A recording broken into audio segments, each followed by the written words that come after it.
সরকারের সবচেয়ে বড় শক্তি বিএনপি। কালকে যদি বিএনপি নিজে থেকে সরে যায়, পানিতে হাবুডুবু খাওয়ার মতো অবস্থা হবে এই সরকারের। এমন মন্তব্য করেছেন সিনিয়র সাংবাদিক মাসুদ কামাল। একটি বেসরকারি গণমাধ্যমের টক শোতে তিনি একথা বলেন।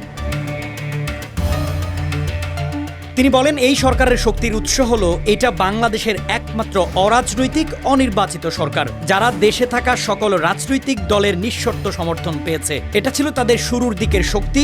এখনো পর্যন্ত বাংলাদেশের বড় কোনো রাজনৈতিক দল বিএনপি কেউ কিন্তু এই সরকারকে সরাসরি অসহযোগিতা করেনি। এটাই হলো তাদের শক্তি।